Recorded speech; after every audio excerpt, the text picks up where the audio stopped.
Nossa história começa com o repórter falando que a Terra entrou em uma nova era glacial. As temperaturas continuam a cair sem sinal de trégua.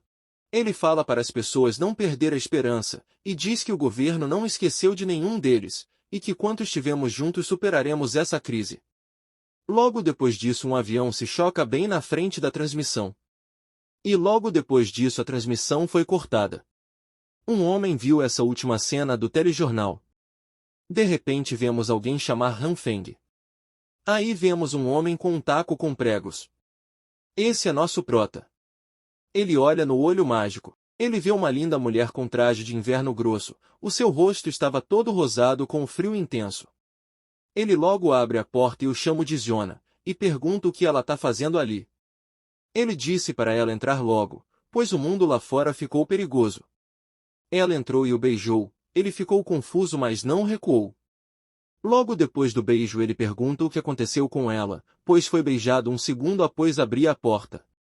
Ela diz que percebeu que ele é a pessoa que ela realmente ama. Ela diz que é com ele que ela devia estar, e teve que passar por várias coisas lá fora para perceber quem realmente se importa com ela, e estará ao seu lado não importa o que aconteça. E falou: se não acredita, é só sentir o seu coração, pegando a mão de Han Feng e a colocando entre seus melões. E diz que está disposta a fazer qualquer coisa para eles ficarem juntos. Qualquer coisa, pensou ele com as bochechas coradas. Ela, vendo que ele ficou corado, colocou sua perna entre as pernas do prota, e começou a esfregar no brinquedo do prota tentando seduzi-lo. Ela botou a mão em suas bochechas e começou a acariciá-las. Ele disse que essas palavras significam muito para ele, mas agora era difícil. A garota o interrompeu e disse para ele não dizer mais nada, apenas feche os olhos e aprecie o momento. Ele faz o que ela pediu, e pergunta o que fazer agora. De repente um cara aparece com um taco e o ataca sem dar tempo de reação. O protagonista estava caído no chão depois da forte pancada na cabeça. Depois disso Ziona e o cara entram na casa. Ela olhava chocada por seu parceiro realmente ter matado Han Feng. O homem disse para ela parar de bancar a inocente, pois ela já sabia que esse era o único caminho. E disse que o mundo foi para o inferno há muito tempo e uma boca a menos para alimentar não vai mudar nada. Ele continuou dizendo que vamos ver o que esse idiota estava acumulando. Se nós administramos bem as coisas podemos sobreviver até alguém vir nos resgatar. Ele estava caído tremendo de agonia vendo seu sangue se espalhar no chão, e se perguntou se está morrendo, então é assim que é morrer. A última coisa que ele viu foi os dois se fretando ali na sua frente. O cara disse que a recompensaria pela atuação que fez tudo isso possível. E assim ele fechou os olhos. E disse se houver uma próxima vida ele nunca mais seria enganado. De repente começou a ver uma luz pequena, e cada vez essa luz ficava maior. À medida que a luz iria crescendo o protagonista começou a se perguntar o que seria isso. E diz ser tão quente, e começou a esticar a sua mão para pegar, ele se perguntava se aquilo seria o caminho para o céu. Ao tocar nela a luz ficou vermelha e sua mão começou a parecer que estava dentro do fogo. Ele tentou se livrar daquela luz. Mas quando ele percebeu a luz já estava no seu corpo todo. Ele começou a gritar de agonia. E de repente ele acordou, ele estava suando frio. Ele se perguntou onde estar agora. Foi quando ele percebeu que o sol existia naquele lugar. Feng demorou 30 minutos para entender o que estava acontecendo. Ele disse que achou que nunca mais sentiria esse calor novamente. E notou ser 28 de junho, e o apocalipse começa em 15 de julho. Ele disse que deveria estar morto, mas de alguma forma voltou no tempo meio mês antes do apocalipse começar, o que significa que ele renasceu. Mas algo está diferente desta vez, sua mão está com um brilho vermelho. O protagonista tentou apagar balançando a mão, mas nada aconteceu. Ele disse que desde que acordou essa luz estava na sua mão o tempo todo. Diz que não dói nem nada, só que apenas aparece quente. Ele pensava que seria um superpoder dado ao ele ter renascido. De repente ele espirra, quando ele olha sua mão ficou verde. Ele fica espantado ao ver sua mão ficando grande. Ele rapidamente entrou em seu quarto e fechou a porta da varanda, com medo de algo mais drástico acontecesse. Ele viu que sua mão voltou ao normal, mas a luz verde continua lá. Ele se pergunta como a ciência explicaria isso. Ele disse que a luz verde é tão errática, ela encolhe e cresce de forma imprevisível, não é como o vermelho. Ele se senta no sofá se sentindo completamente esgotado, e se pergunta se isso é por causa da luz verde, mas que diabos é isso? De repente ele para e pensa se isso não é igual às histórias de animes que ele assistia. E diz que o protagonista sempre nasce com poderes roubados. Assim ele pega uma faca e tenta fazer algo, mas nada acontece. De repente o estômago dele ronca, aí ele nota que está morrendo de fome. Ele foi olhar alguma coisa na geladeira, mas quando abre nota que não tem nada. Ele vê que isso é ruim pois se não comer nada logo vai desmaiar de fome. Foi quando ele viu um petisco que ele usa para comer quando está assistindo na mesa. Ele disse ser soja torrada, e que não é exatamente uma refeição mas serviria por enquanto, e pensou que era melhor ele ir ao supermercado mais tarde. Ele pegou uma soja com a mão que estava verde e a lançou na boca. De repente houve uma explosão e fumaça foi por todo lado. Quando a fumaça se esvai, ele nota que está com uma raiz na boca. Ele não tinha gostado do que estava comendo, e disse que de todos os eventos bizarros que vêm acontecendo esse é um dos mais bizarros. Ele olhou para a planta ficando curioso e nota ser uma planta de soja. De repente ele percebe que não está mais cansado, nem com fome. E a luz verde desapareceu, e se pergunta ter alguma coisa a ver com a soja. Ele arrancou uma das vargens e a olhou cuidadosamente. Ele começa a pensar que talvez esse seja seu poder, e disse ser uma descoberta incrível que deve ser estudada melhor, mas sua prioridade é fazer um estoque de comida antes que o apocalipse chegue. Pela primeira vez em muito tempo ele pode sair da sua casa e ver os pássaros cantando, e andar no meio da multidão. Ele fala que quando o apocalipse chegar, essa multidão vai tudo se esconder em suas casas por causa do frio intenso. Ele estava andando pensando que primeiro havia o brilho vermelho, e logo depois ficou verde. O brilho verde diminui e aumenta fazendo-se sentir cansado. Aí eu toquei a soja com a mão brilhante e ela virou um broto de feijão. Ele olha para sua mão e se pergunta que tipo de poder é esse. Foi nessa hora que alguém chama pelo seu nome. Ele olha para trás, e vê aquela mulher que o enganou. Ela fala que é uma coincidência o encontrar aqui. É como se o destino quisesse que nós se encontrasse. Lisiona, falou o prota surpreso. Ela foi minha deusa dos sonhos por 3 longos anos. Eu tinha feito tudo para fazer ela feliz. Mesmo sabendo que eu não passava de um substituto. Mas com cara cheia de raiva disse que nunca pensou que ela o mataria. De repente ele bota a mão em si mesmo e ele diz para ter calma. E diz que agora não é hora de vingança e que primeiro precisa garantir os seus suprimentos. Han Feng, fala ela botando a mão na frente de seu rosto. E o pergunta por que ele está se distanciando, diz que chama o nome dele já faz um tempo. Ele pediu desculpa e disse que ela está muito linda hoje. Ela diz para ele parar com isso e disse que ele que está muito bonito. Ela pensa como é fácil o enganar. Ela falou que os dois vieram às compras, que tal fazer isso junto. Ele passa por ela pedindo desculpa dizendo que hoje não pode. Ela fica espantada ao ver que foi rejeitada. Ele pensa que não será mais o caixa eletrônico dela, e diz não ser o mesmo idiota de antes. Assim ele chega no Valdemar, em A City, o maior e mais bem abastecido supermercado da região leste. Ele disse quando a Era Graciel chegou este lugar foi limpo em uma noite. Ninguém nunca descobriu quem fez isso. Mas ele pensa que dessa vez terá que estocar o máximo que puder antes que o apocalipse chegue. Ele pesquisou no celular um guia para a sobrevivência no apocalipse. No celular informava que ele devia ter suprimentos médicos, um equipamento de proteção, ferramentas, um transporte, além da comida. Ele diz que agora tem um problema bem maior que é ter pouca grana. Ele se pergunta o que deve fazer. É nessa hora que uma mensagem chega no seu celular. A mensagem dizia que sua avaliação de crédito foi aprovada, agora ele tem direito a um empréstimo de até 168 mil yuans. Aí ele lembrou, isso mesmo, eu tinha esquecido. Tem vários aplicativos que oferecem empréstimos com um imposto muito alto, mas como eu não terei que pagar pois logo o apocalipse chegará.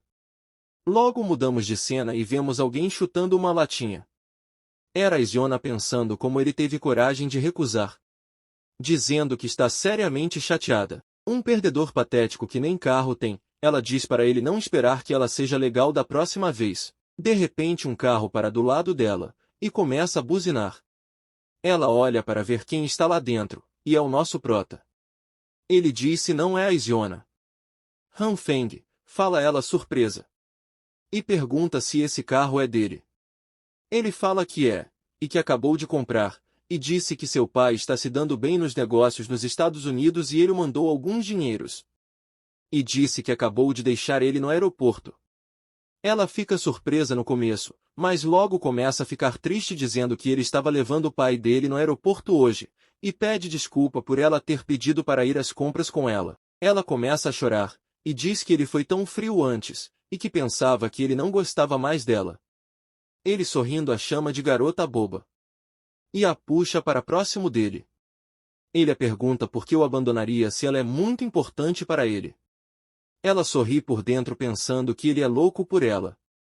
Ela diz que ele também é muito importante para ela. E ela o convida para jantar e assistir um filme dizendo que quer o conhecer melhor. Pergunta o que ele acha, mas quando ela olha ele não está mais ali. Ele já estava olhando as suas mercadorias. Ela pergunta por que ele comprou tantas coisas. Ele fala para ela que não é nada de especial, dizendo ser algumas coisas que ele gosta e também um presente para ela, o que a deixa bem animada. Ela sai indo para sua casa dizendo que está bem ansiosa por esse presente. O que ele confirma se despedindo dela. Enquanto ela sai ela pensa que acertou em cheio. Ele olha ela saindo e pensa que não pode deixar ela descobrir seu pequeno estoque, pois é sua passagem de sobrevivência. E diz que quando o mundo acabar ela receberá o que merece. Ele lembra do cara que o matou, e diz especialmente ele. E diz que está começando a ficar ansioso por isso. 15 de julho, o dia em que tudo começará, a temperatura cairão para 0 grau depois para -20, e que durante o próximo mês continuarão caindo atingindo mínimos de -70 graus Celsius. O mundo ficará envolvido em gelo e neve tornando impossível sair de casa. É por isso que preciso estocar o máximo de alimento possível. Ele diz que não pode deixar os vizinhos suspeitarem que está acumulando comida. E assim ele foi trazendo noite por noite quando não tinha mais ninguém acordado. Ele também pensou em um gerador de energia, pois quando o apocalipse chegar a energia será escassa. Ele também pensou em modificar seu apartamento, o fazendo mais resistente ao frio. Quando ele terminou tudo já era dia 14 de julho, um dia antes do apocalipse começar. Ao ver que ele já terminou todas as suas tarefas, ele resolveu que no último dia iria testar as suas habilidades que podem trazer grandes conquistas no futuro. Mais tarde ele tinha feito uma comida. Sentado na frente da comida que havia preparado ele pensava que depender só de suprimentos que vem armazenando não será o suficiente. E pensa que esse poder de manipular as coisas é sua única esperança.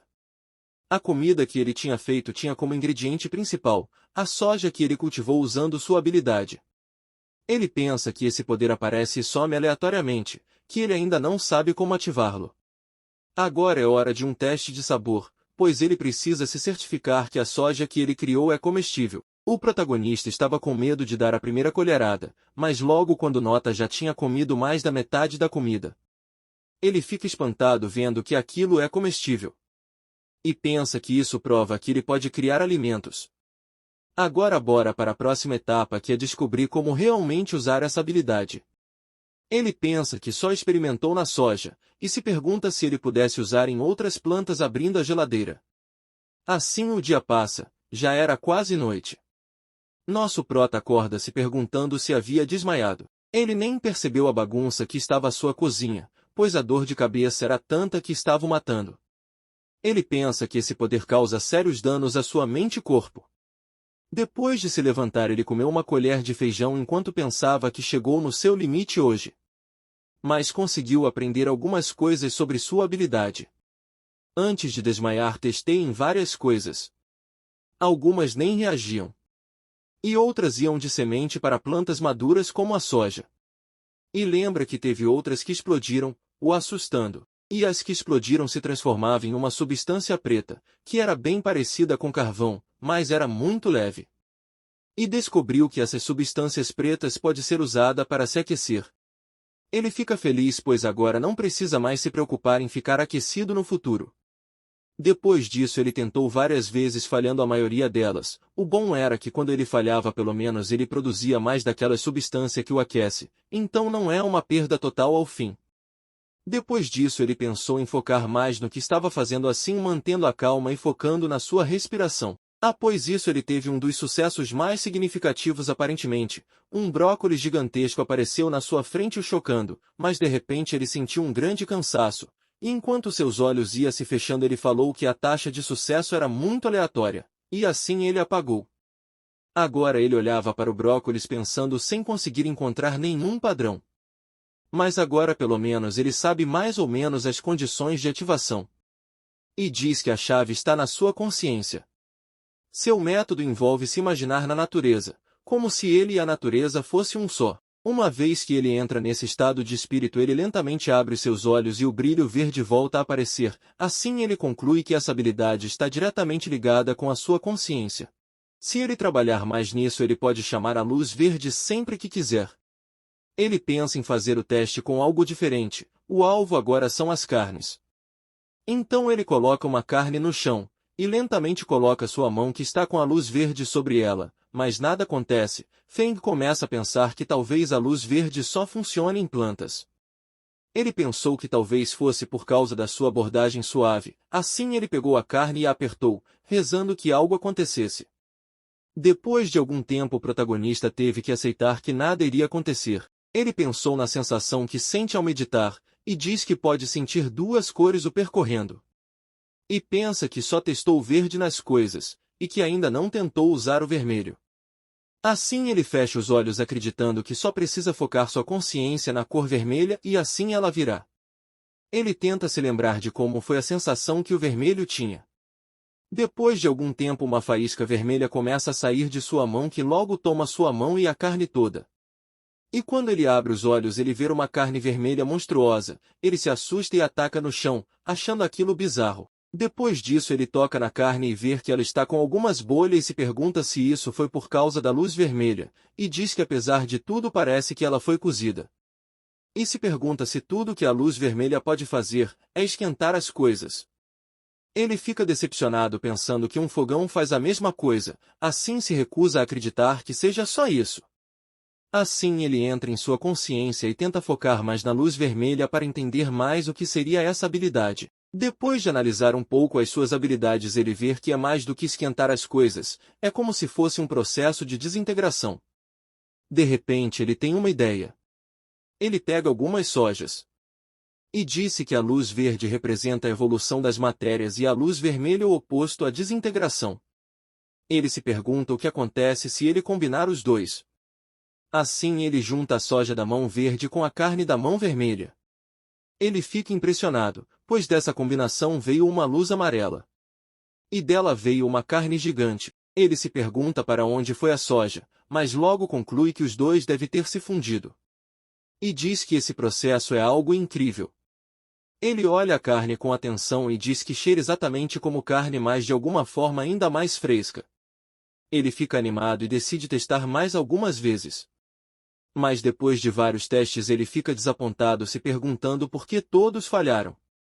Depois disso ele se sentou e respirou fundo e resolveu testar isso depois, e pensa de qualquer forma esse foi um dia bem produtivo, olhando para sua mão pensando nas diversas possibilidades que ela pode fazer, e pensa que se conseguir dominar esse poder vai ter recursos infinitos, e será o homem que estará no auge desse mundo apocalipse, fala ele se imaginando como um super-herói.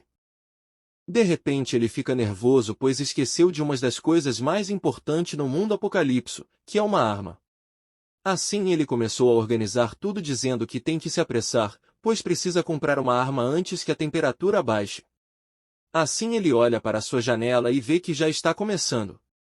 As pessoas podem pensar que é uma típica noite de neve. Mas o colapso já está começando. O protagonista já está do lado de fora, lembrando que as temperaturas vão cair muito nessas semanas e que precisa de uma arma rápido, mas comprar uma arma nesse país é ilegal e lembra que ele não tem nenhuma conexão. De repente ele ouve um cara se gabando que é da construção civil e que tem milhões em cada projeto. Ele estava falando para o outro cara, que ele conhece lá o Wong do grupo Shigan, e diz que ele é praticamente seu irmão. Feng pensa que já viu esse bandido em algum lugar. O cara oferece cigarros, o prota olha seu estilo exagerado, só pode ser ele. Ele lembra que todos por aqui o chama de Sem Teto Joe. Então galera, esse foi o vídeo. A parte 2 vai demorar um pouco, pois além de editar e fazer a voz ainda tenho que traduzir, pois essa obra peguei lá da gringa. Se gostou já deixa o like e se inscreva. Até a próxima.